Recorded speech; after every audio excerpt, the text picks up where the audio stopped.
Bismillahirrahmanirrahim. Assalamualaikum warahmatullahi wabarakatuh. Eh, Perkenalkan, nama saya Rizky Ferdiansa. Eh, Pertama sekali, puji syukur kepada Allah SWT yang telah melimpahkan rahmat dan nikmatnya kepada kita. Salawat beriring salam kita sampaikan kepada junjungan kita Nabi besar Muhammad SAW. Salam sejahtera bagi teman-teman sekalian. Eh, saya cukup deg-degan ini. Teman-teman dari Inspirasi Malam melaksanakan sekolah linguistik ini dan saya diminta untuk memberikan materi linguistik pendidikan. Tapi sebelum kita mulai, mungkin saya melakukan disclaimer dulu bahwa mungkin saya tidak akan mengajar. Kalau sekolah itu kan identik dengan mengajar. Mungkin saya tidak bisa untuk mengajar karena linguistik pendidikan bagi saya hal itu agak sedikit berat dan mungkin di sini saya lebih kepada sharing pengetahuan saya, pendek pemahaman saya mengenai linguistik pendidikan. Ini hari terakhir dan saya mengikuti dari hari pertama. Subhanallah sekali, banyak teman-teman pemateri yang memang backgroundnya linguistik murni dan pendalaman mengenai linguistik itu tersampaikan dengan baik. Dan di sini saya bukan, background saya tidak linguistik. Maksudnya S1 saya sastra dulunya, dan pendalaman saya memang ke sastranya gitu. Jadi waktu pas S1 ada pembagian peminatan dan linguistik atau sastra, saya memilih sastra. Setelah lulus S1 pun saya perginya ke pendidikan bahasa. Jadi untuk linguistik itu agak terlalu tidak saya kuasai. Cuma di sini linguistik pendidikan, teman-teman dari Inspirasi Malam meminta saya sharing pengetahuan. Nah, kita mulai saja. Pertama, saya mulai sewaktu melihat linguistik pendidikan itu ada dua term di situ, linguistik dan pendidikan. Linguistik seperti yang telah dibahas sebelumnya, itu ilmu yang mempelajari bahasa, dan itu kita sudah mendapatkan pencerahan dari berbagai narasumber yang menjelaskan banyak sekali bidang-bidang ilmu linguistik itu, semantik, sintaks, dan lain-lain. Lalu ada term pendidikan. Nah, di sini kalau kita lihat dari KBBI, pendidikan itu dimaknai sebagai proses pengubahan sikap dan tingkah laku melalui proses pengajaran atau pelatihan. Jadi di sini pendidikan itu lebih kepada proses. Sementara linguistik itu ada ilmu. Jadi kalau kalimat setaranya kan itu tidak setara gitu. Linguistik itu adalah ilmu, apa yang dipelajari, bahasa. Sementara pendidikan itu adalah proses. Sementara ilmu yang mempelajari pendidikan kita kenal sebagai pedagogik, itu ilmu atau, dan ada juga andragogi. Kalau pedagogi itu ilmu pendidikan untuk usia anak-anak, SD, TK, SD, SMP, SMA. Kalau andragogi itu pembelajaran orang dewasa. Tapi lebih terkenal, bukan terkenal sih, lebih banyaknya kita mengenal pedagogik. Nah, bila linguistik itu cuma membahas bahasa, sementara proses pendidikan itu akan tidak bisa dilepas dari berbagai disiplin ilmu. Jadi pendidikan harus ditunjang dengan disiplin ilmu yang lain gitu. Jadi dia tidak bisa berdiri sendiri. Pedagogik itu cuma ilmu mendidik dan dia harus terintegrasi dengan disiplin ilmu yang lain, antara lain antropologi, sosiologi, dan psikologi. Jadi ada di sini teman-teman yang kuliah di pendidikan bahasa, mungkin waktu pas kuliah itu akan belajar bukan cuma strategi mengajar saja yang dipelajari, atau pembuatan materi saja, tapi di situ akan mempelajari psikologi. Psikologi, ada psikologi tubuh kembang anak, dan lain-lain. Nah, itu harus include dalam pendidikan. Jadi, dua term ini sangat berbeda. Dan kenapa munculnya? Pada awalnya, linguistik itu diapakan dengan linguistik terapan. Kita sudah mendapatkan pencerahan kemarin mengenai linguistik terapan. Nah, linguistik pendidikan ini merupakan rumpun dari linguistik terapan. Bahkan sebenarnya dia muncul atas kritik terhadap linguistik terapan. Jadi, penggagas pertama dari linguistik pendidikan ini adalah Bernard Wolkowski. Dia memunculkan atau menawarkan linguistik pendidikan ini sebagai ketidakpuasannya, sebagai apanya ya, bentuk ketidakpuasannya terhadap linguistik terapan. Nah, di mana ketidakpuasannya itu? Ketidakpuasannya itu pada kurang adanya integrasi antara linguistik terapan dengan pendidikan. Jadi seperti yang dibahas kemarin, salah satu pembahasan dari linguistik terapan itu adalah pengajaran bahasa. Nah, si Spolsky ini melihat dalam pembelajaran bahasa itu, linguistik terapan itu kurang memperhatikan pendidikannya gitu. Jadi tidak ada ilmu pendidikan yang dimasukkan ke dalam pembelajaran bahasa dalam konteks linguistik terapan. Salah satu kritiknya itu sedikit keras dalam tulisannya.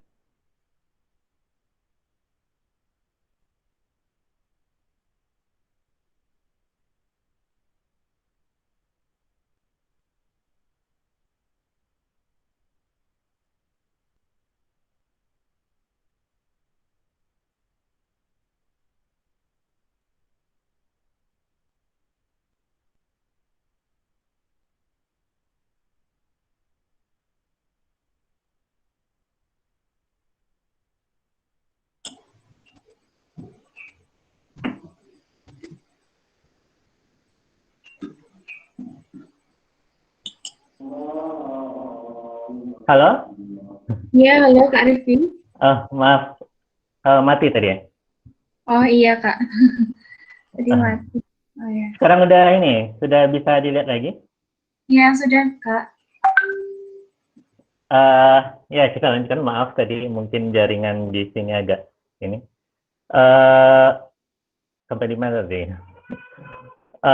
Ya, Spolsky itu bilang di akhir 60-an itu dia melihat linguistik terapan itu berpatok pada ilmu murni gitu. Jadi dia mengkritik bahwa ada banyak pandangan linguis yang berpandangan bahwa linguistik itu ya ilmu murni, sains yang mempelajari bahasa. Jadi apa output dari linguistik itu? Ya bahasa itu sendiri gitu. Nah, dia agak kurang puas karena itu tidak membuat linguistik itu berefek pada dunia nyatanya. Salah satunya yang disorotnya sekali itu adalah pengajaran bahasa. Nah, dia sempat salah satu yang dikritiknya itu adalah strategi drill. Kalau teman-teman di pendidikan bahasa itu mungkin pernah mendengar strategi pengajaran bahasa yang namanya drill. Drill itu berlatih atau diucapkan berulang-ulang. Nah, strategi ini kalau sepanjang pengetahuan saya itu berdasarkan pada konsep linguistik murni. Kalau nggak salah itu sintaks. Jadi itu sangat dipakai pada era tahun berapa ya? Tahun waktu pas masa Perang Dunia Kedua kalau nggak salah. Jadi itu kalau tidak salah saya, seingat saya itu tentara-tentara Amerika yang mau diterjunkan ke medan perang itu, baik Vietnam atau Perang Dunia Kedua itu dilatih bahasa, dilatih belajar bahasa ke daerah medan perangnya itu. Nah, caranya dengan konsep drill itu.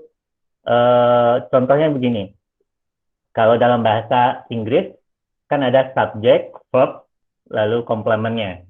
Misalnya subjeknya she, sementara verbnya eat, dia makan. Nah, konsep drill itu melatih si pembelajar bahasa ini dengan mengganti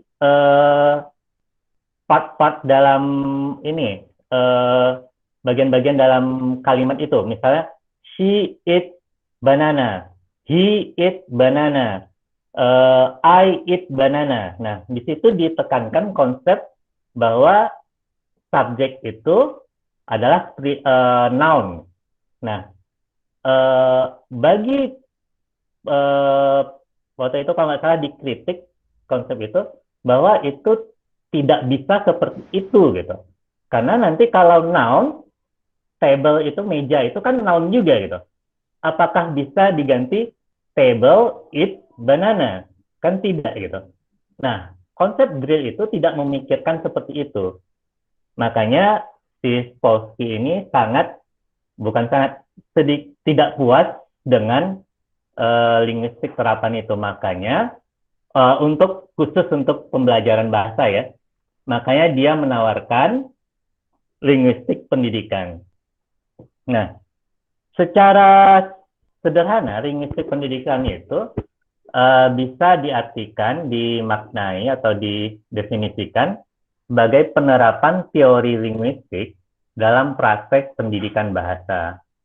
Jadi, dia menawarkan sebuah kajian baru, sebuah pandangan baru untuk belajar bahasa itu. Kita masukkan teori linguistik terhadap praktek bahasa pendidikan itu gitu. Jadi ada pendidikannya, ada linguistiknya. Nah, bagaimana kalau diintegrasikan gitu? Makanya muncullah linguistik pendidikan. Di sini karena linguistik pendidikan, seperti yang kita bahas di awal, pendidikan itu konsepnya tidak bisa lepas dari banyak disiplin ilmu. Makanya linguistik pendidikan pun otomatis dia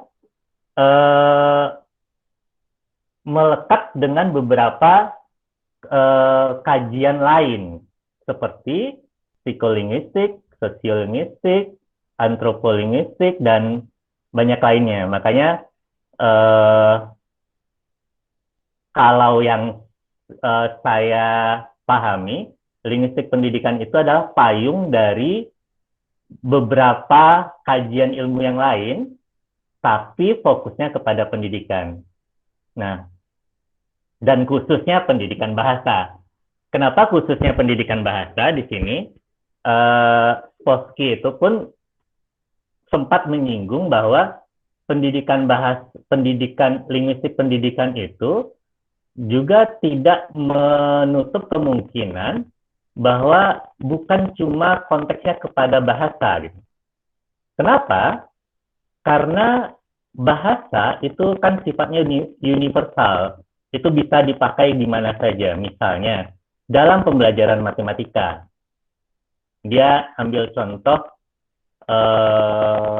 apa ya? Waktu itu diambil contohnya terhadap siswa di Israel kalau nggak salah saya, karena dia domisilinya di Israel kalau nggak salah saya. Tapi kalau kita ambil contoh ke negeri kita pun, ke Indonesia pun sangat relevan, karena beberapa waktu yang lalu ada juga kasus, kalau teman-teman pernah atau mendengar tentang kasus PISA,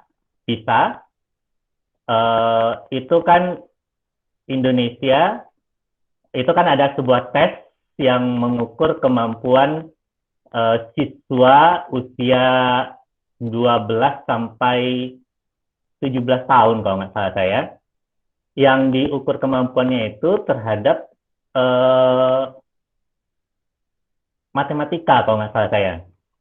Nah, didapat hasil bahwa di Indonesia itu mendapati dari berbagai negara, dari beberapa negara, dapati bahwa siswa Indonesia mendapat ranking di bawah gitu. Berapa di bawah gitu. Pokoknya kita berada di peringkat bawah. Nah, teman-teman di pendidikan itu melakukan semacam kajian, kenapa, apa masalahnya gitu. Ternyata masalahnya bukan siswa Indonesia itu lemah dalam matematika, tapi bermasalah dalam bahasanya.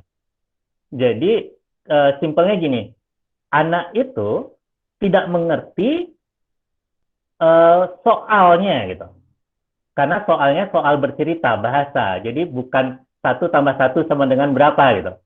Bukan soal seperti itu, tapi soal bercerita. Misalnya, Andi membeli 1 buah apel. Lalu, dia berjalan dan melihat jeruk. Dan dia tertarik dan membeli 3 buah jeruk.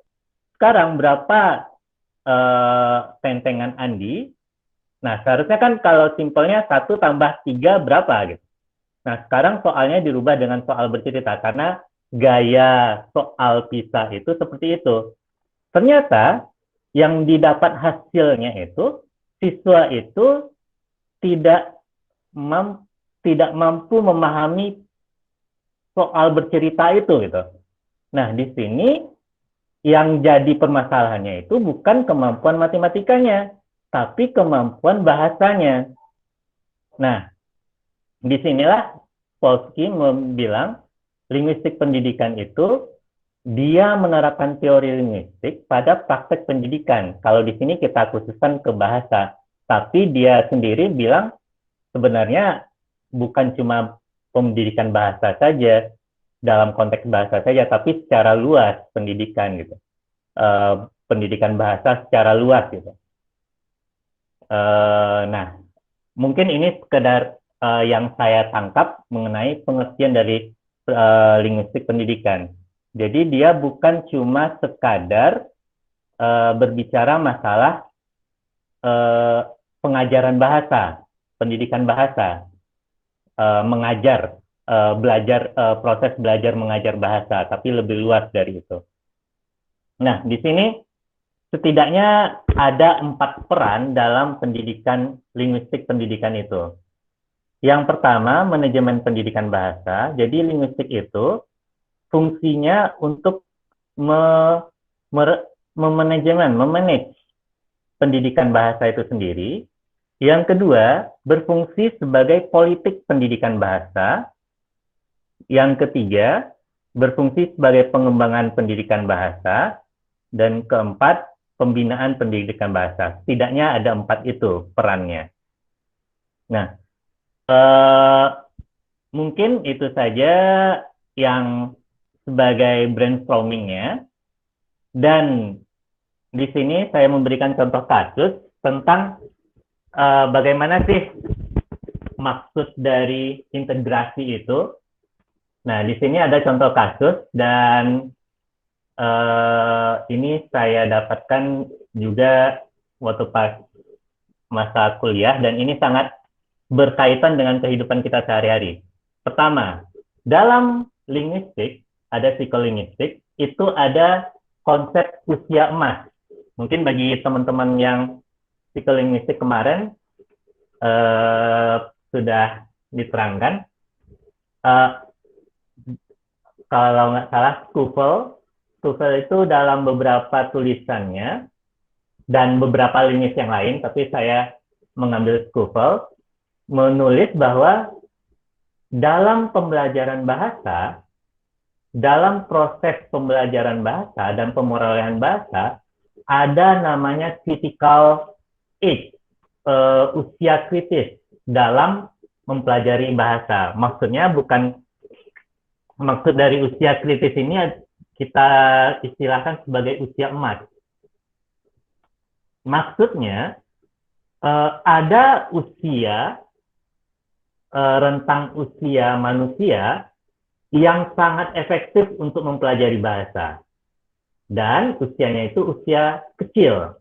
Semakin kecil anak mempelajari bahasa, semakin efektif dia dalam melakukan mendapatkan bahasa itu, memperoleh bahasa itu. Kalau tidak salah ingat saya itu sampai usia 12 tahun itu masa-masa yang paling bagus untuk mempelajari bahasa. Bagus itu maksudnya kecepatan dalam menangkap dan kecepatan dalam memperoleh bahasa itu sangat baik di situ, di usia itu.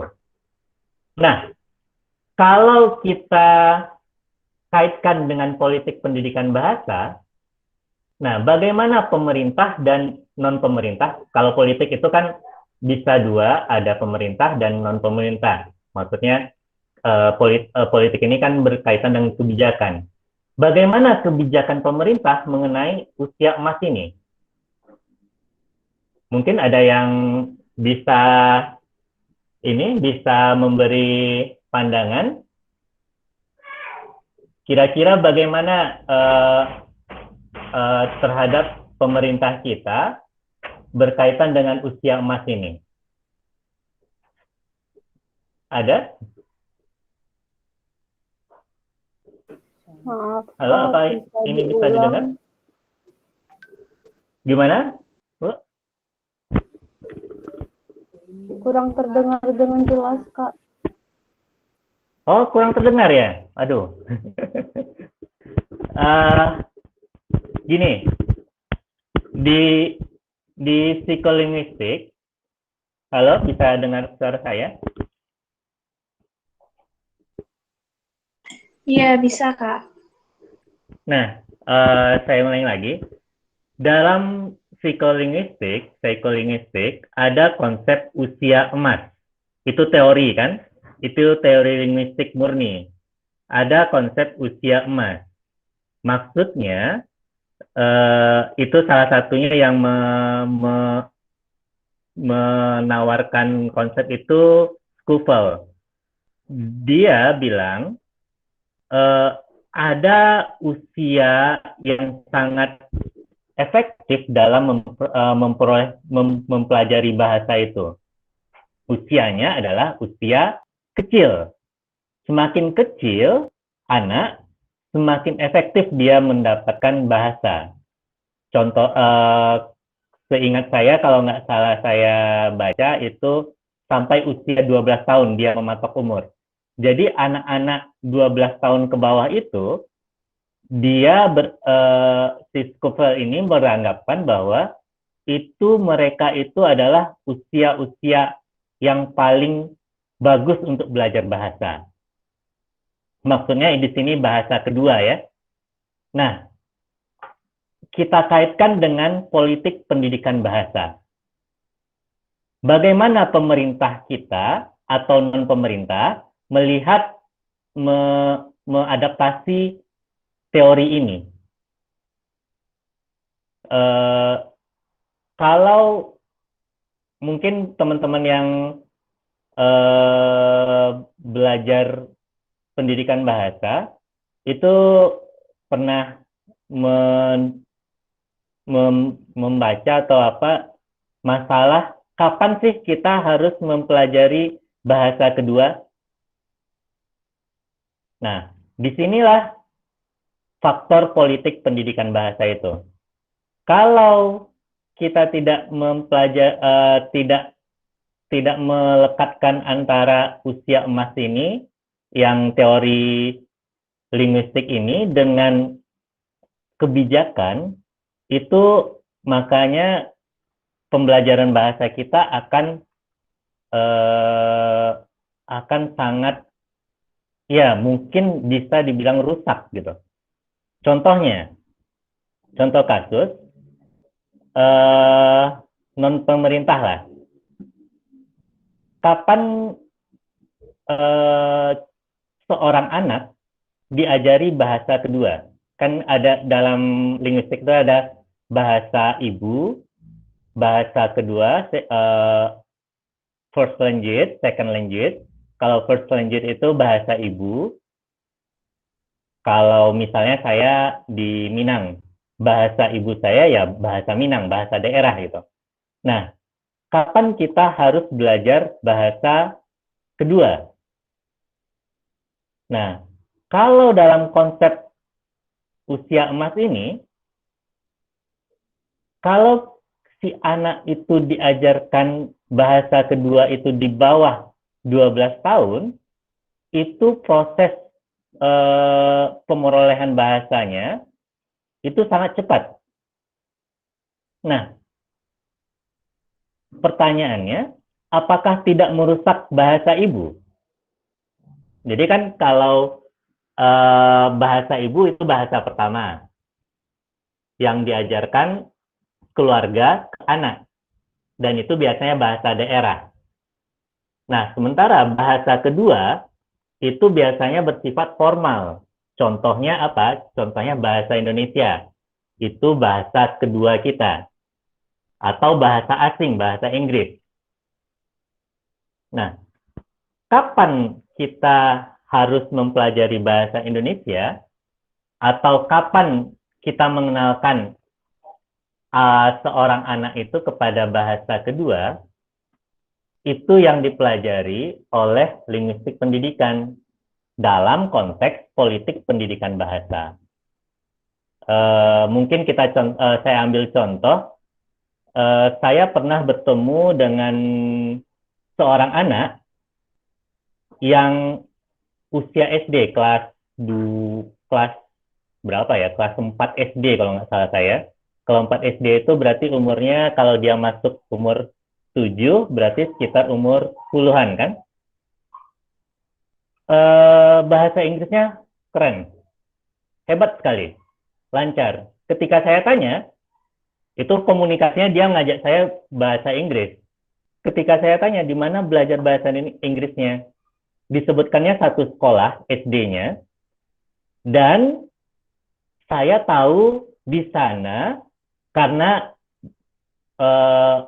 almarhum profesor saya melakukan pengetesan metode pengajarannya. Dan dia memang berhasil, metode itu berhasil membuat anak SD itu bisa bahasa Inggris dengan fasih. Dan contohnya anak ini. Dan dia fasih gitu.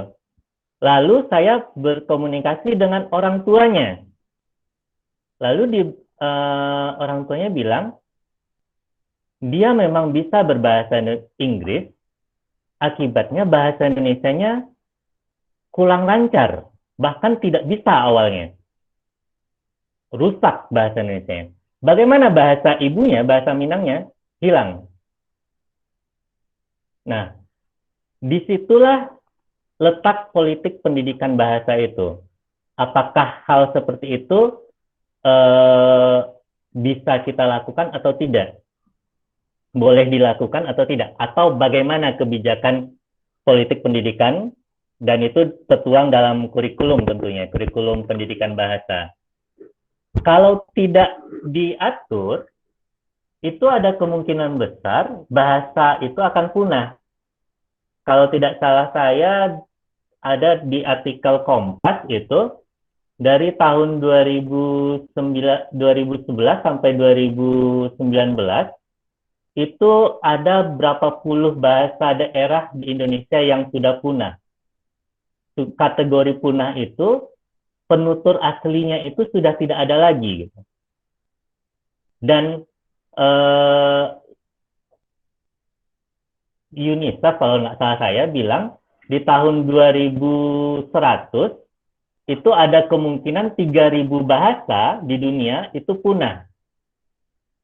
Kenapa? Ya, kenapa? Ya, faktor yang tadi itu. Usia emasnya itu dipakai untuk apa? Ketika kita mengajarkan bahasa kedua, second language, rusak nggak first language-nya atau bahasa ibunya? Itu yang harus dipikirkan. Nah, itu kerjanya politik pendidikan bahasa. Disitulah dikembangkan. Kalau di Indonesia kan ada balai bahasa, ya, badan bahasa, balai bahasa. Nah, di sana kan kalau orang balai bahasa itu untuk membentengi hal seperti itu, mereka membuat slogan utamakan bahasa Indonesia, lestarikan bahasa daerah, dan kuasai bahasa asing. Jadi maksudnya bahasa daerah itu bagaimana gitu. Jadi mungkin itu kebijakan di non-pemerintah. Non-pemerintah kan kalau organisasi terkecil keluarga. Mungkin bagi keluarga bahasa daerah itu jangan dihilangkan gitu. Mungkin pas di rumah udah pakai bahasa daerah saja gitu. Supaya apa? Supaya penutur bahasa daerahnya itu tidak hilang. Seperti saya misalnya, kalau di rumah ya sudah pakai bahasa Minang. Supaya apa? Supaya bahasa Minang itu tidak punah.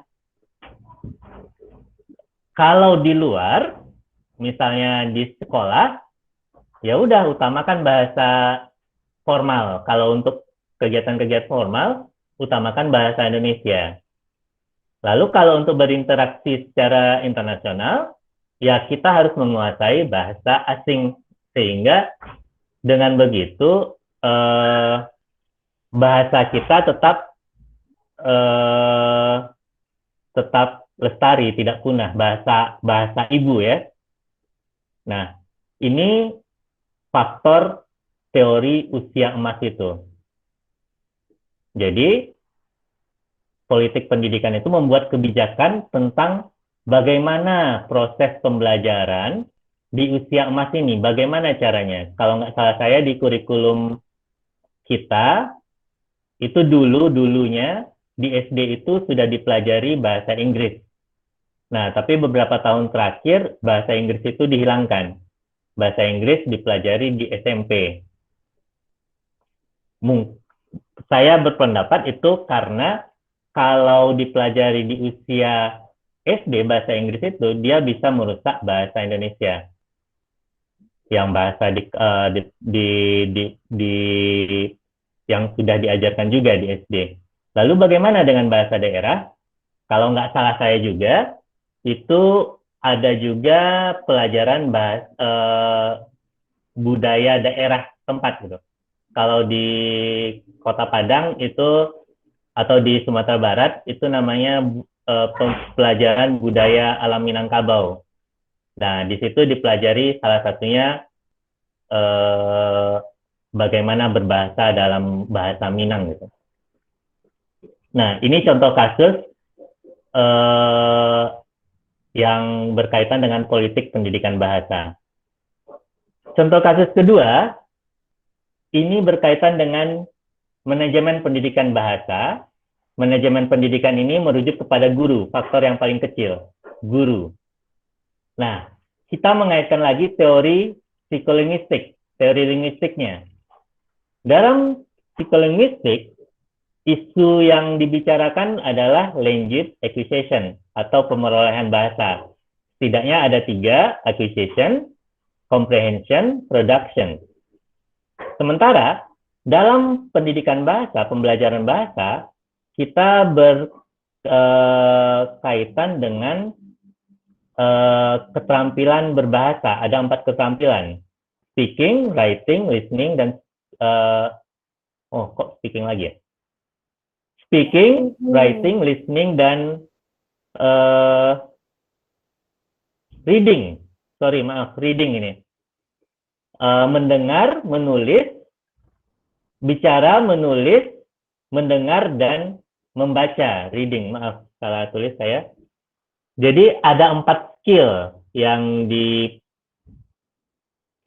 selalu dipatok dalam pembelajaran bahasa. Nah, bagaimana guru dalam memanajemen 4 skill ini?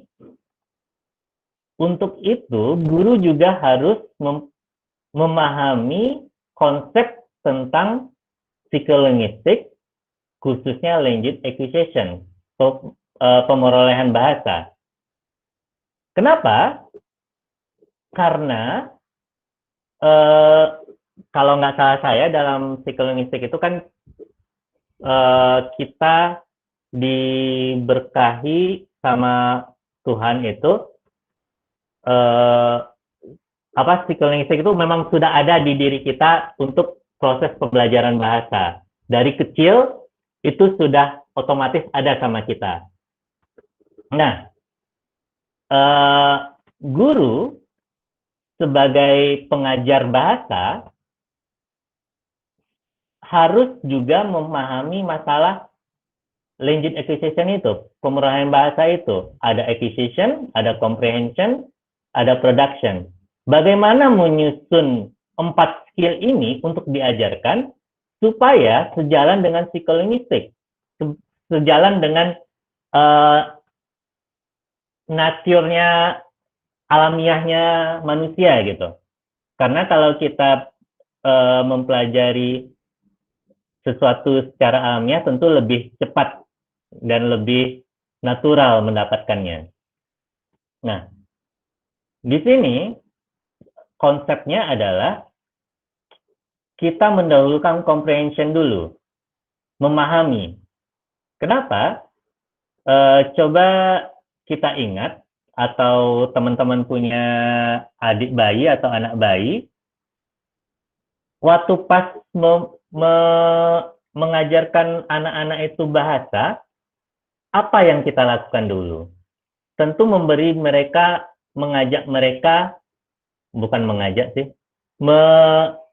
mereka bicara supaya mereka paham. Jadi mereka mendengar. Nah, di sini kita dahulukan dulu listening, comprehension, mendengar dulu. Dia menangkap. Jadi, guru harus meletakkan listening di awal pembelajaran. Kalau sudah comprehension, baru production. Production itu menghasilkan. Menghasilkan itu apa? Bisa speaking dan bisa writing. Kalau reading gimana? Reading juga masih di listening. Bukan di listening. Maksudnya reading ini masih di comprehension. Lalu baru setelah pelajaran reading dan listening, baru kita mulai dengan speaking dan writing. Itu menurut konsep dari psikolinguistik. Itu yang acquisition namanya. Pemerolehan bahasa. Nah, dalam linguistik, ini yang disebut, kalau kita masukkan strategi pembelajaran dengan konsep teori psikolinguistik, seperti ini dia. Reading dulu, baru writing. Listening dulu, baru speaking. Atau listening dulu, baru writing. Atau reading dulu, baru speaking. Jangan kayak gini. Speaking dulu, baru listening. Agak susah nanti. Mungkin bisa kalau kita belajar bahasa, mungkin bisa. Cuma dia tidak sesuai dengan kealamiahan manusia gitu. Berdasarkan konsep psikolinguistik tentunya. Nah, makanya ada teman-teman mungkin punya teman atau punya pengalaman. Kalau saya dulu pernah punya pengalaman, ada teman yang bahasa Inggrisnya bagus sekali gitu, keren. Dia bisa bahkan dia bisa menjadi guide bagi bule. Lalu ketika ngobrol, saya tanya di mana belajar bahasa Inggrisnya gitu. Ternyata dia belajar otodidak.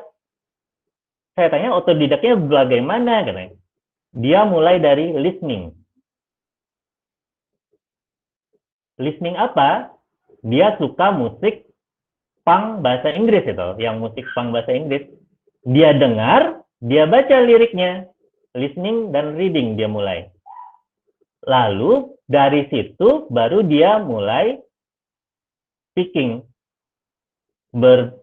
melafazkan apa yang dibacanya. Gitu. Nah, lama-kelamaan, secara otodidak mungkin ya tentu belajar di sekolah ya, maksudnya di SMP, SMA, cuma kan tidak les gitu, tidak. Kalau sekarang kan kalau untuk belajar fasih itu kita harus menambah dengan les, ya karena memang sih kalau kita bicara masalah di sekolah, mungkin pendidikan bahasa atau bahasa asing di sekolah itu tidak bisa untuk menargetkan siswanya bisa. Mungkin cuma targetnya paham dulu gitu. Nah, teman saya ini mulai dengan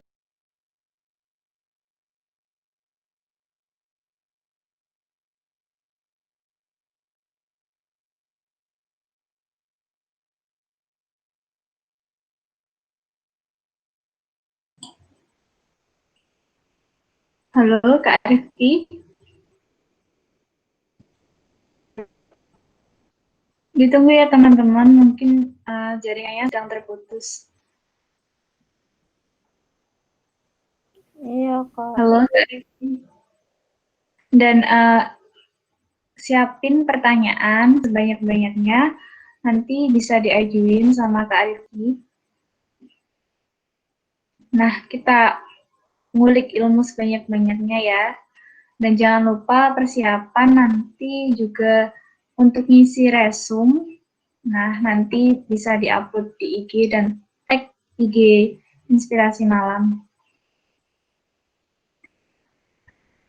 Nah, sebentar ya teman-teman, ini Kak Rifki-nya sedang terlempar keluar. Sepertinya masalah jaringan.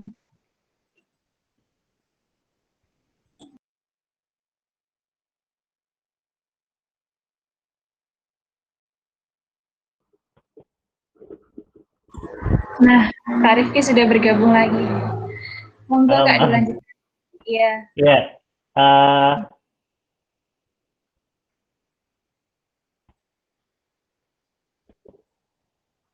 oke, mungkin sedikit lagi. Disinilah fungsi dari guru harus juga memahami linguistik. Makanya teori linguistik itu diintegrasikan kepada pendidikan bahasa. Salah satunya bagi guru gitu. Makanya kalau dalam tataran pendidikan bahasa, tataran pengajar bahasa, guru itu selain harus menguasai ilmu pedagogik, juga harus menguasai ilmu linguistik bagi guru bahasa ya. Kalau dosen saya bilang, guru itu juga harus sebagai linguis, harus sebagai orang yang mau menguasai ilmu bahasa itu sendiri. Nah, salah satu contoh kasusnya dalam manajemen pendidikan bahasa, dalam perancangan kalau di sini disebut perancangan program pengajaran, program perangkat pembelajaran. Apa yang harus diajarkan pertama kali? Nah, di situ kalau gurunya tidak mengerti tentang teori language acquisition ini, yang teori psikolinguistik itu, mungkin akan terjadi kesalahan dalam memprogram, menyusun materi ajar gitu. Misal apakah mungkin didahulukan dengan writing dulu atau apa gitu. Nah, seharusnya menurut teori linguistiknya, menurut psikolinguistiknya itu, comprehension itu pertama kali baru production, baru memproduksi bahasa. Itu naturnya, itu alamiahnya manusia. Dari bayi kita seperti itu, kita mendengar, kalau kita lihat anak bayi itu kan mendengar dulu, orang bilang, dia tidak bisa mengucap dulu, mendengar, setelah lama-lama, setelah bisa bicara, lama-lama baru dia mengimitasi, mencontoh apa yang didengarnya itu. Nah, itu production. Jadi diawali dengan comprehension, baru production. Nah, di sini penyusunan materi ajar juga seperti itu harusnya. Nah, di sini guru yang mengerti psikolinguistik, dia seharusnya bisa nyusun materi ajar sesuai dengan teori psikolinguistik itu. Makanya di sini peran linguistik pendidikan hubungannya seperti itu dalam memanajemen pendidikan bahasa. Terkecilnya bagi guru di sekolah. Ya, mungkin itu contoh kasus, 2 contoh kasus bagaimana kita mengkoneksikan, bagaimana kita mengintegrasikan teori linguistik kepada pendidikan bahasa. Banyak lagi yang lain, contohnya contohnya ilmu sosiolinguistik, teori-teori sosiolinguistik, bagaimana memasukkan teori sosiolinguistik itu terhadap proses pembelajaran. Mungkin kalau dulu saya pernah mempelajari itu bagaimana kita memakaikan teori sosiolinguistik terhadap perancangan classroom management, apa namanya, perancangan kelas bahasa itu seperti apa gitu. Bagaimana kita membuat sebuah kelas bahasa, interaksinya yang sejalan dengan teori sosiolinguistik. Itu juga bisa gitu. Nah, bagi guru yang bisa memahami masalah, seharusnya guru memahami masalah itu gitu, guru bahasa. Jadi makanya guru bahasa itu selain dia harus menguasai materi ajar dan materi bagaimana cara mengajar, dia juga harus memahami teori linguistik itu sendiri. Nah, mungkin itu saja yang bisa saya sampaikan sebagai bahan diskusi. Mungkin kalau ada pertanyaan, kalau bisa saya jawab, nanti kita diskusikan bersama, atau ada teman-teman yang bisa menambahkan, saya sangat senang sekali untuk berdiskusi. Mungkin itu dulu, saya kembalikan kepada Mbak Fitri untuk selanjutnya. Assalamualaikum warahmatullahi wabarakatuh. Waalaikumsalam warahmatullahi wabarakatuh. Terima kasih Kak Rifki atas materinya tentang linguistik pendidikan yang menambah insight kali ya buat kita. Saya juga menambah insight buat saya, soalnya saya di jurusan Bahasa dan Sastra Indonesia juga dan sedang mempelajari linguistik. Oke teman-teman, silahkan. Sekarang kita waktunya sesi diskusi. Silakan jika ada pertanyaan bisa langsung disampaikan atau melalui chat.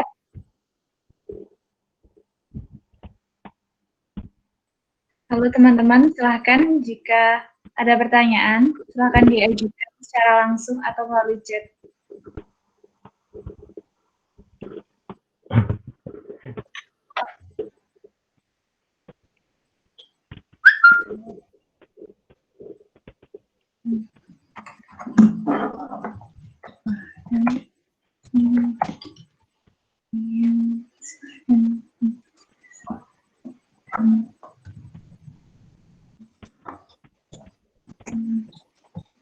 Saya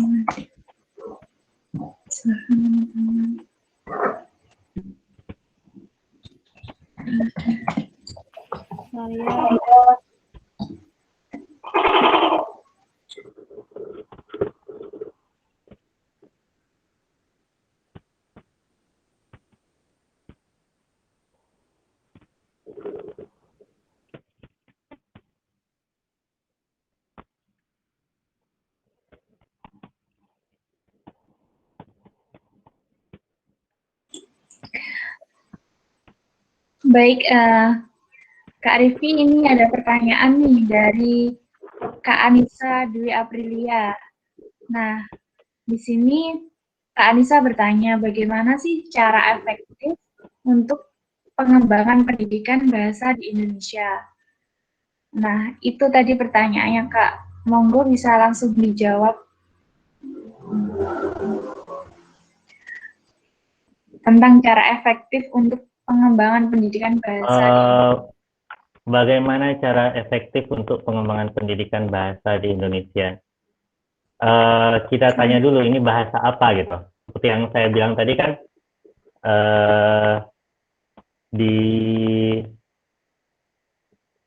kalau secara konsep teorinya, bahasa itu kan ada bahasa ibu, ada first language dan second language. Dan itu tuh selalu menjadi isu utama dalam pembelajaran bahasa. Kalau dalam linguistik terapan, yang dibahas itu adalah pembelajaran bahasa asing. Itu fokusnya ke bahasa asing. Makanya ada konsep drill atau ada sebelumnya itu ada konsep pembelajaran bahasa translation, penerjemahan. Nah, ada bahasa ibu. Jadi pengembangan pendidikan bahasa ini bahasa apa dulu? Kalau dalam bahasa ibu, tentunya paling efektif itu di keluarga. Saya maksudnya gini, teman-teman mungkin pernah melihat atau merasakan di lingkungannya bagaimana keluarga sekarang, apakah dalam komunikasi antar keluarganya itu masih memakai bahasa daerah atau sudah bahasa Indonesia. Kita bukan menyalahkan bahasa Indonesia itu jelek atau enggak, pasti tidak gitu. Karena tapi sekarang kita bicara masalah pengembangan bahasa daerah, bahasa ibu. Karena dalam di Indonesia sendiri pun bahasa daerah itu sudah banyak yang punah gitu. Coba mungkin teman-teman bisa Google bisa Google tentang bahasa yang punah di Indonesia.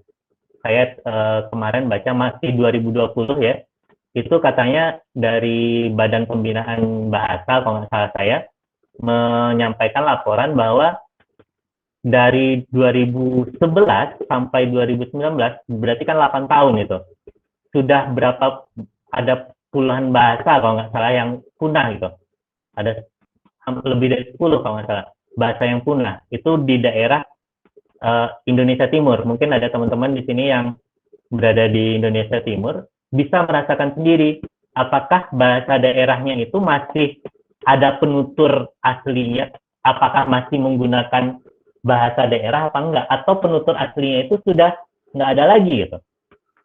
Nah, kayak Anissa di sini kalau di keluarga saya pakai bahasa Indonesia. Nah, bahasa daerah Anissa sendiri bagaimana gitu? Maaf, Anissa ini dari mana gitu? Maksudnya asalnya dari mana gitu? Pasti punya bahasa daerah kan? Saya yakin masing-masing kita itu punya bahasa daerah. Bahkan Indonesia itu katanya nomor 2 yang mempunyai bahasa terbanyak nomor 2 di dunia gitu. Nah, otomatis kan di tiap daerah tuh pasti punya bahasa daerah masing-masing. Nah, sekarang teman-teman bisa menyaksikan atau bisa merasakan sendiri gitu. Apakah bahasa daerah di lingkungan teman-teman masih ada atau tidak gitu? terkhusus di keluarga. Paling kecil kan lingkungan keluarga. Apakah masih memakai bahasa daerah atau sudah tidak lagi memakai bahasa daerah? Nah, kalau dalam konteks pengembangan bahasa, ya tentunya kita kalau untuk bahasa daerah, ya tentunya kita harus menggunakan bahasa daerah di lingkungan, tidaknya lingkungan keluarga gitu, untuk melestarikan. Makanya seperti Balai Bahasa bilang, lestarikan bahasa daerah. Untuk lestarikannya di mana? Ya, itu kan bahasa ibu. Berarti kalau bahasa ibu itu berarti dia berada di lingkungan keluarga atau lingkungan daerah itu sendiri. Mungkin itu secara informal. Tapi kalau untuk bahasa Indonesia sebagai bahasa nasional kita, tentu pengembangannya lewat aktivitas-aktivitas bahasa secara formal, mungkin pendidikan bahasa, dan itu penguatan bahasa sendiri. Cuma bagi saya dalam konteks pengembangan bahasa, bagi saya yang paling bermasalah sekarang itu, yang juga bermasalah, bukan paling bermasalah sih, yang juga bermasalah itu bukan pengembangan bahasanya, itu bukan saja pengembangan bahasanya, tapi terhadap kemampuan bahasa itu sendiri. Makanya seperti yang saya ceritakan tadi, terkait dengan hasil tes PISA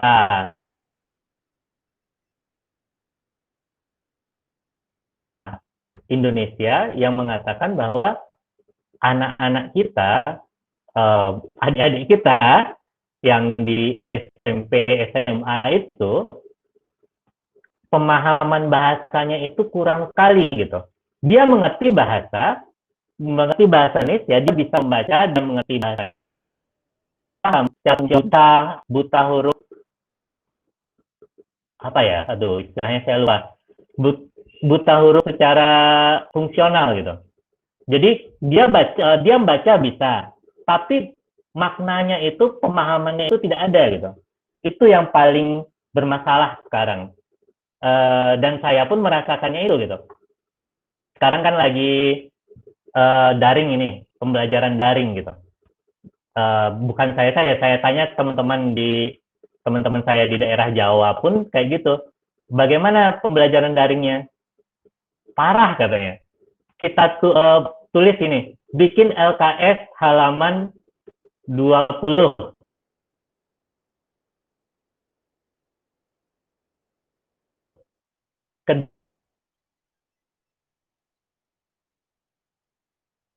Kerjakan sekarang.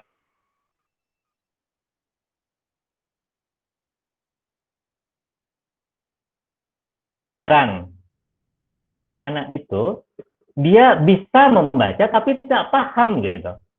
Itu yang kalau kalau yang saya lihat ya, yang di sini bagi kami yang guru bahasa, itu yang sedang dipermasalahkan, yang lagi happening itu yang lagi dipermasalahkan. Kita siswa kita itu, bahkan bukan siswanya aja, kalau ada teman saya itu sampai wali muridnya yang bertanya, bagaimana cara mengerjakannya Bu? Ya, padahal itu instruksinya udah jelas gitu. Di WA, di-share di WA, pertanyaannya bagaimana dikerjakannya Bu? Loh, kan itu sudah ada di penjelasannya. Dia membaca tapi masih bertanya apa yang dibacanya itu gitu. Nah, itu indikasi bahwa di Indonesia itu pengembangan bahasa, pendidikan bahasa itu bermasalahnya salah satunya terhadap pemahamannya itu.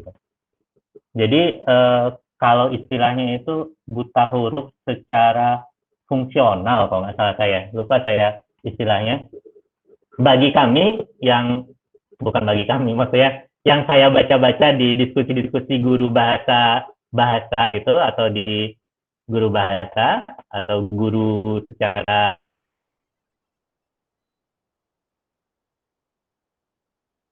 keseluruhan, itu forum-forum guru itu yang kami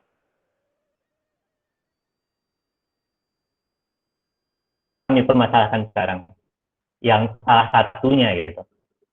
memang pengembangan pendidikan bahasa itu salah satunya konteksnya itu, dan salah satu sub konteks yang harus dipecahkan permasalahannya itu buta huruf secara Mbak Anita yang bisa saya jawab atau terlebih kurang saya minta maaf. Dulu batas pengetahuan saya.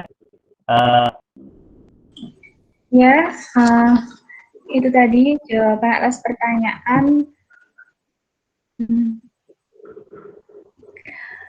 Pertanyaan Kak Anissa Dwi Abdia ya, dan sekarang kita move ke pertanyaan dari Kak Siti Rohma.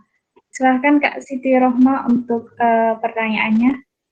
Oh, mungkin saya bacakan aja ya, di sini sudah diketikkan. Oh iya. Nah, jadi Kak Siti Rohma bertanya, Kak, tadi kan dari Balai Pustaka memberikan slogan tentang bahasa. Izin bertanya, bagaimana tanggapan Bapak tentang orang yang menggunakan bahasanya dicampur-campur gitu. Kadang bahasa ibu dicampur dengan bahasa asing. Nah, jadi ini bahasa itu campur-campur gitu, Kak. Bagaimana tanggapan Kakak terkait itu? Iya, menarik pertanyaan Mbak Siti. Ini juga salah satu menjadi diskusi di dalam pengajaran bahasa. Dulu pun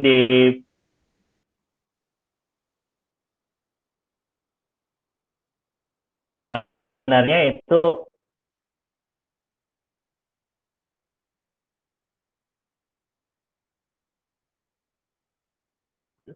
bisa Maaf Kak, putus-putus. ditelaah kalau nggak saya bilang itu sangat merusak bahasa itu sendiri. Kenapa? Betul. Siapa sudah bisa Halo? tadi jadi putus-putus sebentar. Oh gitu. Sudah bisa sekarang? Halo? Iya Pak, sudah bisa. Ya. Kalau tanggapan saya pribadi, sebenarnya itu tidak baik ya. Maksudnya mencampur.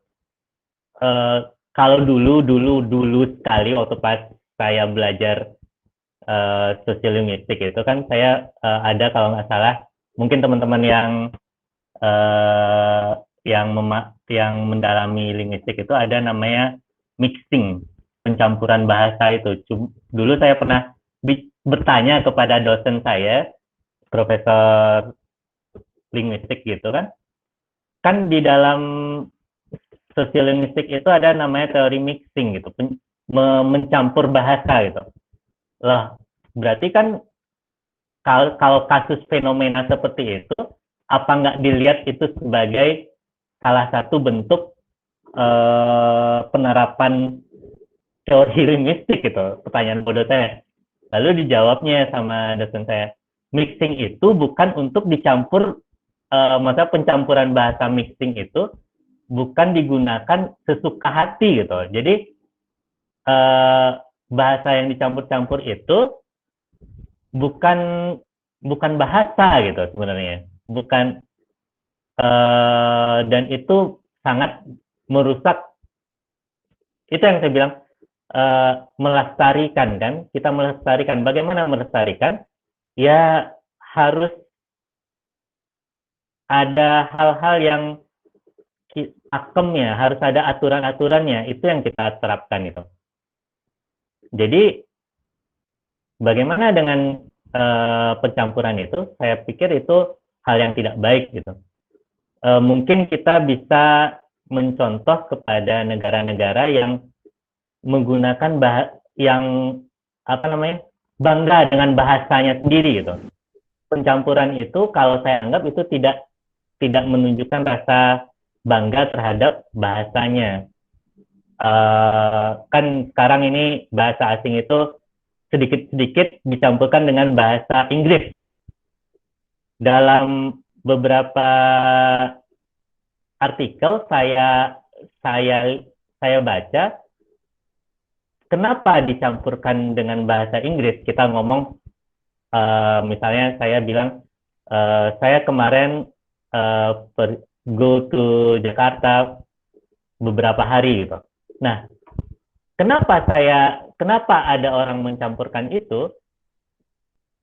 Ada bahkan artikel kalau nggak salah saya baca bahwa itu indikasi ke apa? Inferioran, ke rendah diri gitu. Jadi dia memakai bahasa Inggris untuk menunjukkan levelnya lebih tinggi gitu. Padahal apakah itu benar-benar menaikkan levelnya gitu? Kan tidak gitu. Kalau kita dengar sendiri kan, bahkan kalau misalnya orang Inggris pun yang dengar, ngapalah orang nih ngomong kayak gitu gitu. Kenapa bukan, kalau kalau nggak salah saya di Jepang yang saya pernah baca, dia bangga dengan bahasa Jepangnya itu gitu. Bahkan kalau ada orang asing, ya harus pakai bahasa Jepang. Karena walaupun dia bisa bahasa Inggris, dia mengutamakan bahasa Jepangnya tanpa pencampuran itu. Nah, jadi mungkin itu yang bisa saya sampaikan, Mbak Siti. Pencampuran bahasa itu sebenarnya malah menunjukkan bahwa kita rendah diri terhadap diri sendiri gitu. Jadi kalau mau pakai bahasa daerah, ya sudah, ajar aja pakai bahasa daerah gitu. Tentu dengan konteks yang sesuai ya. Maksudnya kalau misalnya kita sama-sama ketemu sama-sama, misalnya kalau saya Minang gitu, sama-sama teman-teman Minang, ya udah pakai bahasa Minang aja nggak masalah gitu. Tapi jangan ketika kita di forum resmi,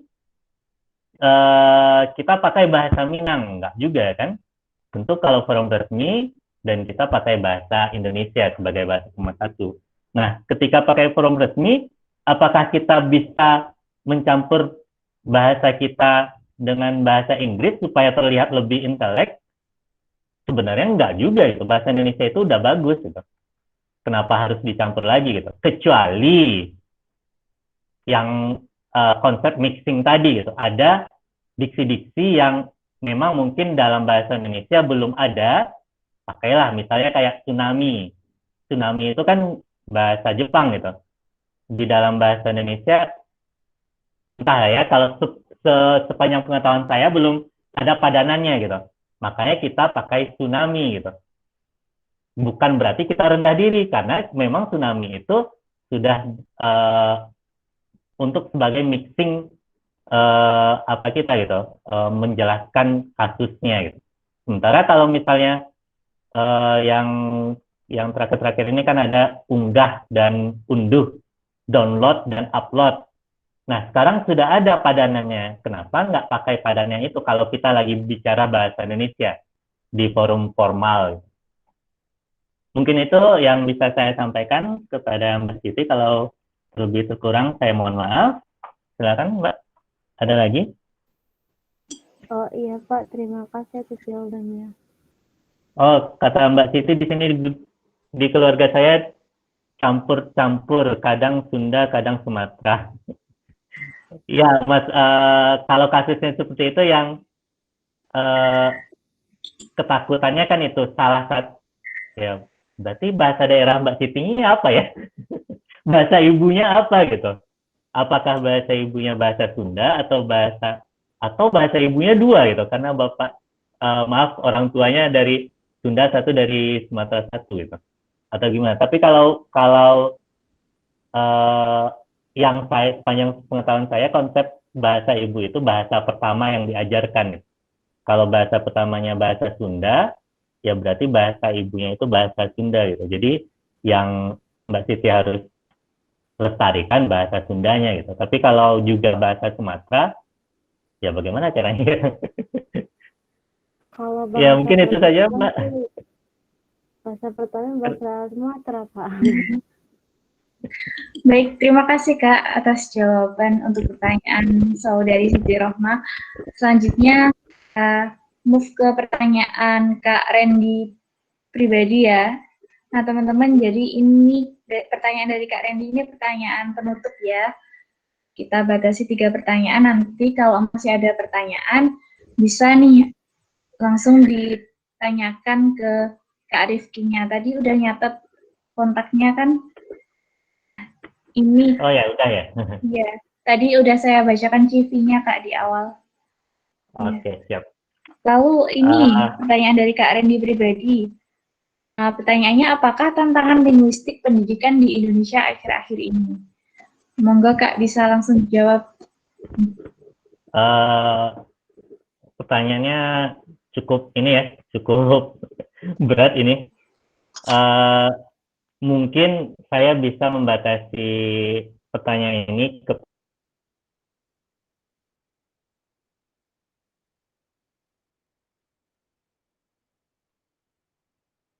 pendidikan itu tidak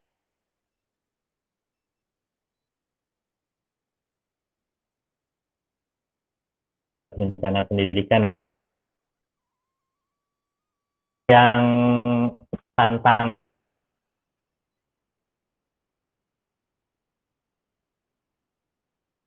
yang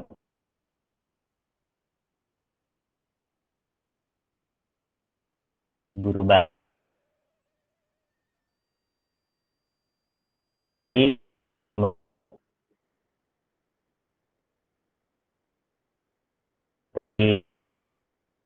sini itu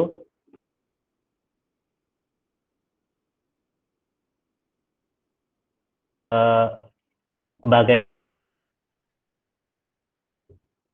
di Maaf Kak, putus-putus di suaranya.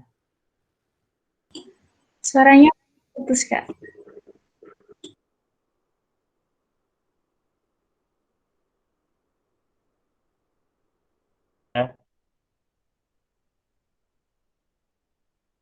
ya halo uh,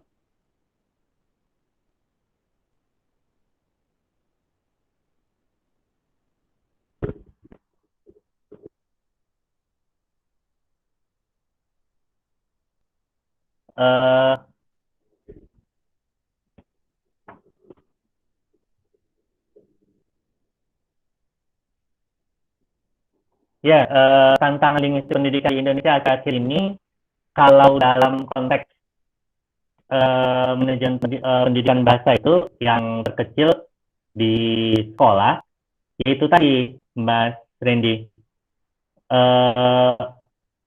ada indikasi siswa itu, ada indikasi pelajar di Indonesia itu buta huruf fungsional. Itu yang paling terakhir yang saya ikuti gitu. Nah, tentu jawabannya, kenapa sampai bisa seperti itu? Tentu salah satunya itu berkaitan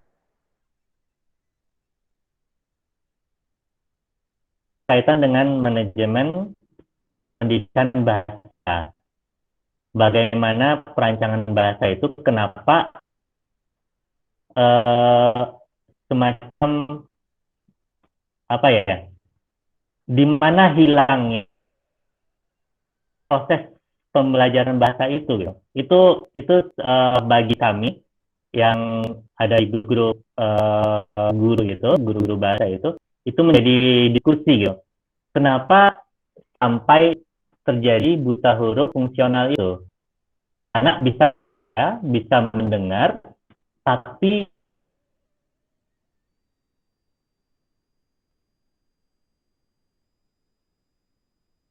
dia tidak bisa paham gitu. Apakah, nah, balik lagi kepada uh, teori itunya, kajian pendidikan, linguistik pendidikannya itu, apakah dalam proses pembelajaran itu apa yang namanya buta huruf fungsional itu berarti comprehensionnya yang agak ini, itu yang di dalam manajemen pendidikan, secara pendidikan bahasa, secara uh, lingkup kecil, lingkup pendidikan di sekolah. Sementara kalau di kebijakan, di politik pendidikan bahasa yang uh, yang hangat itu masalah kurikulum pendidikan bahasa.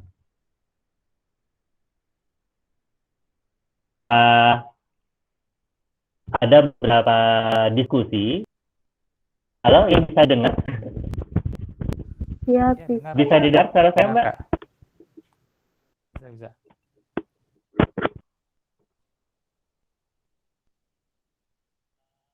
Oke. Kalau dalam masalah kebijakan, ada beberapa diskusi, tapi saya kurang tahu apakah diskusi yang tadi juga masih dalam batas diskusi ya, Mas Randy ya. Saya sampai saat ini belum mendapatkan masalah buta huruf fungsional ini bagi kami di guru itu belum sampai hari ini belum ada teman-teman guru yang melakukan penelitian secara ilmiahnya. Bahkan saya juga belum menemukan sejauh ini di jurnal-jurnal pendidikan berbicara masalah buta huruf fungsional ini. Karena kasus ini meruaknya kalau nggak salah saya di pertengahan tahun 2020 kalau nggak salah saya. Karena tes PISA itu di tahun 2019. Kalau mungkin teman-teman bisa browsing sendiri, dan itu menjadi kasus yang dibicarakan kami bersama di guru-guru. Ternyata bukan anak-anak itu bukan masalah matematikanya yang bermasalah gitu. Ternyata yang bermasalah itu pemahaman bahasanya gitu. Dulu pun di tahun 2000-an kalau nggak salah, waktu pas UN baru mulai, itu ada kasus, saya nggak tahu apakah ini benar apa enggak, cuma saya dapat cerita, ada kasus di satu daerah, itu mata pelajaran yang paling jeblok itu adalah bahasa Indonesia. Dari 4 mata pelajaran yang di UN kan, matematika, bahasa Inggris, IPA, dan bahasa Indonesia, yang paling jeblok itu adalah bahasa Indonesia. Nah, waktu itu sempat jadi pertanyaan bagi kami guru-guru bahasa, loh kenapa kok bahasa Indonesia yang paling jeblok gitu? Itu kan bahasa yang istilahnya udah dikenal, udah bisa dibaca. Kalau bahasa Inggris mungkin masih bisa dipahami lah gitu kalau jebloknya. Nah, ternyata ada indikasi bahwa anak itu tidak mengerti soal gitu. Dia membaca soal tapi tidak paham apa yang dibacanya. Cuma itu bukan ditutup sih. Saya nggak tahu kelanjutan kasusnya seperti apa gitu. Saya cuma dengar dari teman-teman ada diskusi di grup-grup guru itu sampai di situ saja kasusnya. Ternyata meruak lagi pas tes PISA ini gitu. Soalnya soal bahasa Indonesia, walaupun tesnya itu tes internasional, soalnya memakai bahasa Indonesia. Cuma anak-anak itu rendah nilainya. Ketika diteliti, dianalisis, orang PISA-nya meneliti, bukan masalah kompetensi matematikanya itu yang lemah gitu. Ternyata kompetensi bahasanya. Makanya sampai disimpulkan siswa Indonesia itu, siswa-siswa kita itu buta huruf secara fungsional gitu. Dia bisa membaca, bisa bicara, cuma dia nggak tahu apa yang dibacanya itu, nggak paham gitu. Nah, itu kasus yang paling bagi kami kalau dalam konteks manajemen pendidikan bahasa itu yang lagi dibicarakan. Cuma sampai saat ini saya belum ada membaca penelitian masalah benar nggak sih kayak gitu dan apa masalahnya. Kalau asumsi pertama saya, hipotesa pertama saya, ya dalam konteks itu teori linguistiknya kan, pemrograman bahasa itu berarti kan di segi comprehension-nya yang lemah gitu. Kenapa bisa sampai lemah gitu? Nah, itu yang harus dicari tahu kan. Apakah proses pembelajaran bahasanya yang salah atau bagaimana gitu. Nah, tapi sampai Mas Ringgi, maaf, saya sampai saat ini belum menemukan atau belum membaca artikel yang membahas itu secara lebih dalam gitu. Jadi ini masih semacam diskusi lepas bagi kami di guru-guru. Lalu yang kedua, mungkin yang bisa saya sampaikan tentang linguistik pendidikan di Indonesia akhir-akhir ini dalam hal kebijakan pembelajaran bahasa. Nah, ini juga saya kurang tahu ya, apakah ini gara-gara agak ada kelemahan dalam guru-guru dalam meneliti ilmu-ilmu murni gitu, masalah linguistik pendidikan ini, karena ini kasusnya saya temukan antar guru, diskusi dengan guru-guru gitu. Dalam kurikulum terbaru, itu kan dulu ada namanya kurikulum 2013, dan di dalam kurikulum 2013 itu pendekatannya itulah pendekatan saintifik gitu. Di situ semua guru mata pelajaran itu diberi semacam guideline, semacam, waduh saya mencampur bahasa Inggris ya, semacam acuan bagaimana cara mengajar gitu. Ada 5M, mengamati, apa semuanya macam-macam. Nah, itu dipakaikan untuk belajar bahasa gitu, termasuk bahasa Inggris. Saya memakai bahasa Inggris kan, kasus saya di bahasa Inggris tuh. Lalu ketika saya cobakan, itu nggak sesuai dengan alur pembelajaran bahasa gitu. Nah, sementara kebijakan itu harus diikuti gitu. Kebijakan pendidikan seperti itu. Ketika saya kemukakan hal itu dengan teman-teman guru bahasa Inggris yang lain, dan juga dosen bahasa Inggris, kebetulan waktu itu saya diskusi juga dengan dosen di pasca sarjana saya. Iya, memang itu masalahnya katanya. Masalahnya ketika pembangunan kebijakan itu, dia tidak melihat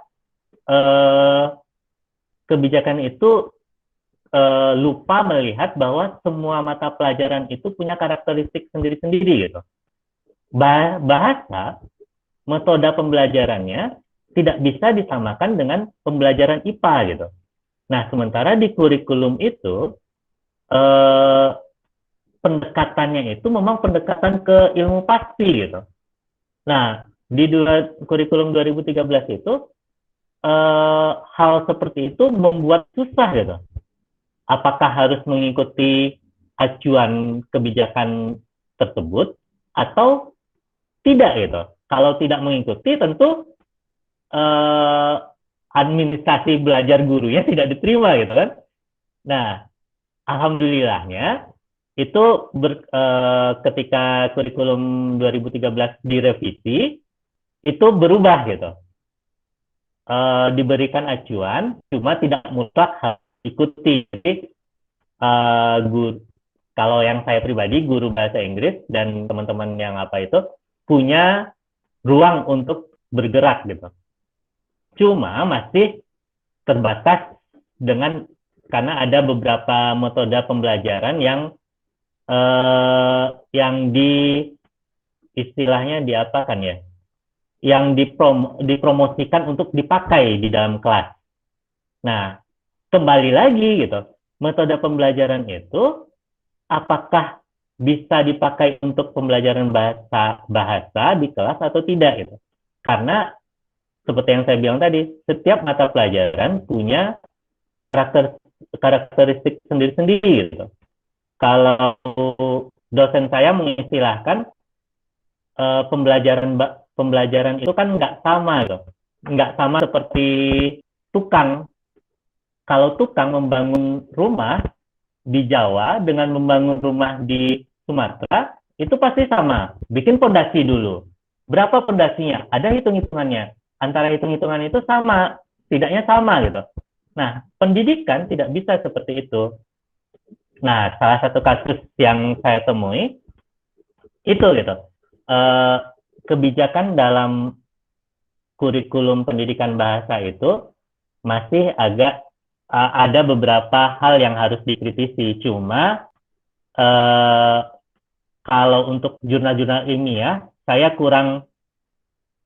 kayaknya kurang banyak masalah itu dibahas. Lebih kalau guru lebih membahas kepada efektivitas metode pembelajaran gitu. Sementara kalau teman-teman di kampus itu lebih kepada ya penelitian-penelitian yang lebih kepada efektivitasnya itu gitu. Apakah ini efektif atau enggak gitu. Cuma masalah apakah kebijakan itu bisa dipakai atau tidak, itu kan belum ada saya mengkritisi penelitian tentang kebijakan itu. Itu kuliah lain ya berarti ya, bidang lain. Mungkin itu Mas Randy yang bisa saya sampaikan. Ya, terima Mungkin kasih, ada Kak tambahan kalau dari Mas Randy? Rifki. Jadi betul memang dua faktor itu yang saya tangkap ya. Kebetulan saya memang mengajar di kampus juga sih. Jadi masalah ide dalam sebuah tulisan tuh masih kesulitan beberapa anak untuk mengungkapkan ide dalam sebuah tulisan atau prosa, karena saya mengajar bahasa Indonesia, atau dalam sebuah wacana seperti itu. Jadi metode, saya pun sedikit belajar metode dari beberapa guru juga. Jadi saling belajar sebenarnya. Dari saya belajar dalam hal ini metode-metode yang digunakan oleh guru. Dan kemudian ya betul, untuk kebijakan memang saya juga agak-agak belum banyak membaca ke arah kebijakan sih, tapi yang jelas mudah-mudahan untuk pengajaran bahasa terutama secara umum kita lebih apa ya, lebih generik itu tadi yang dibilang oleh Kak Rifki, komprehensif ya, artinya menyeluruh boleh jadi. Iya. Dan kalau boleh saya menambahkan ada generik, artinya dari lingkungan juga, dan program literasinya mungkin saya boleh tambahkan sedikit. Iya benar, literasinya. Iya, saya juga makanya saya mencoba untuk belajar kepada guru-guru juga, guru bahasa Indonesia terutama, untuk menggalakkan lagi literasi di kampus. Jadi ya beberapa juga ada yang nggak mengerti, ini bacaan saya apa sih? Yang saya baca apa sih? Iya. Tulisnya apa sih? Iya, itu masalahnya. Jadi saya balik lagi ke guru gitu. Saya belajar itu nggak apa-apa, nggak masalah, hanya beberapa aja sih. Jadi beberapa anak seperti itu. Oke, saya belajar lagi. Kemudian saya coba menggunakan metode drill tadi, dan kemudian alhamdulillah pertanyaan-pertanyaannya juga saya modif. Pertanyaan-pertanyaan tidak mekanis seperti yang sistem kita dulu seperti itu. Jadi lebih berbeda mungkin, dalam hal ini ada modifikasi seperti itu. Ya, itu aja sih. Mungkin sama keresahannya berarti ya. Iya, iya Mas. Kalau dari hasil penelitian saya di S2 dulu itu salah satu titik lemahnya itu di critical thinking siswanya gitu. Jadi kalau ya itu pembahasannya panjang lagi mungkin kan. Jadi kalau hasil penelitian saya itu eh, ada ada kemungkinan permasalahan ini balik lagi kepada eh, proses pemikiran kritis anak itu gitu. Karena sama-sama kita ketahui dari pendidikan rendah sampai tinggi untuk proses critical thinking itu masih kurang sekali gitu.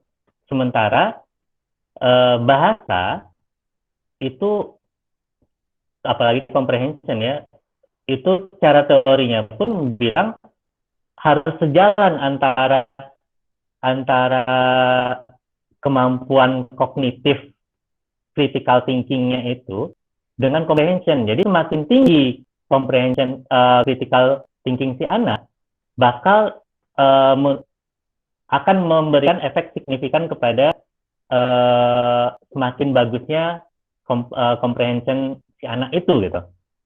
Nah, kalau di hasil penelitian saya di S2 itu seperti itu.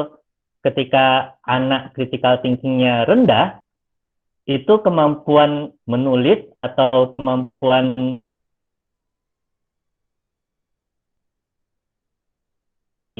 atau ketiga apa? Dia sejalan itu.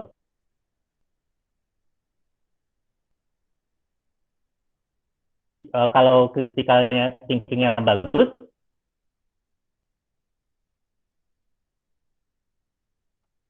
mungkin salah satunya itu yang literasi. Kenapa membaca itu? Karena mungkin critical thinking ada masalah di critical thinkingnya. Dan untuk pembahasan critical thinking itu memang munculnya di K13 ini. Sementara di kurikulum lain itu, kurikulum sebelumnya belum lagi memberikan porsi yang besar kepada pendidikan critical thinking. Tapi itu pembahasannya menjadi luas ya. Mungkin itu aja Mas. Itunya, terima kasih sekali tambahannya. Terima kasih juga Kak Rifki. Iya Mas. Baik, dicukupkan ya teman-teman pertanyaannya. Terima kasih kepada Kak Randy yang sudah bertanya. Terima kasih juga kepada pemateri yang telah membagi ilmunya kepada kita pada sore menjelang malam ini. Semoga materi yang didapatkan hari ini dapat bermanfaat bagi kita ke depannya dan menjadi ladang kebaikan untuk kita semua. Teman-teman, ini sudah di penghujung sekolah linguistik ya. Saya mengucapkan terima kasih banyak mewakili panitia karena teman-teman sudah mengikuti kegiatan ini dari awal sampai hari ini selama kurang lebih sepekan. Terima kasih sekali dan semoga dapat bermanfaat. Sebelum saya tutup, ini boleh buat foto dulu ya teman-teman. Mohon untuk open kameranya. Kepada Kak Rifki juga dipersilahkan Kak, kita foto bareng dulu ya Kak.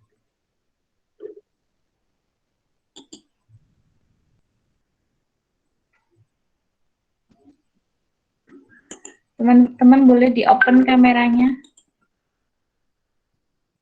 Oke, siap. Untung Kak, di sini lagi hujan. Untuk operator, silakan bersiap-siap untuk tag fotonya.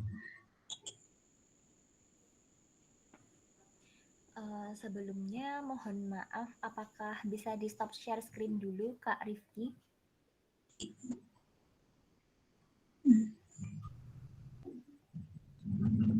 Ya. Silakan teman-teman, ya, di open kameranya. Oh, ya. Kita foto bersama dulu di penghujung sekolah linguistik ini. Silahkan Kak Siti Rohma, Kak Ambo, Kak Mimosa, Kak Randy, Kak Arniati, Kak Anissa, dan yang lainnya. Kak, maaf, Mama nggak bisa on cam. Lagi hujan, Kak. Oh, hujan. Baik, teman-teman silakan yang berkenan untuk membuka kameranya.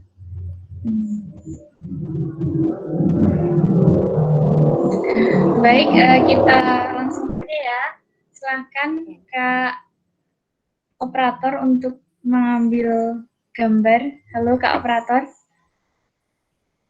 Oke, saya hitung sampai hitungan ketiga ya, teman-teman. 1, 2, 3. Oke, mungkin bisa satu lagi. Yuk. Saya hitung sampai 3 lagi ya. 1, 2, 3. Oke, terima kasih semua. Ya, baik. Terima kasih, Kak Operator.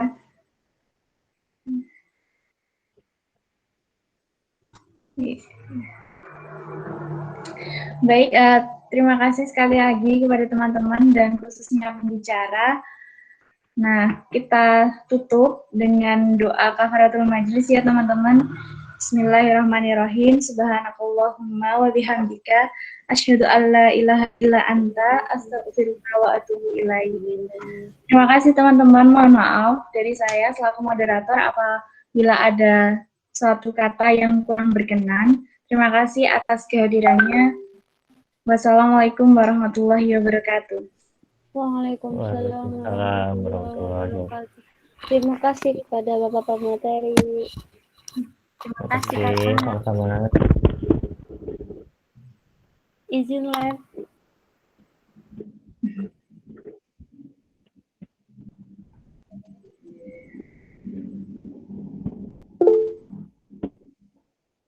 Saya izin live ya. Assalamualaikum. Ya Kak, silakan. Waalaikumsalam.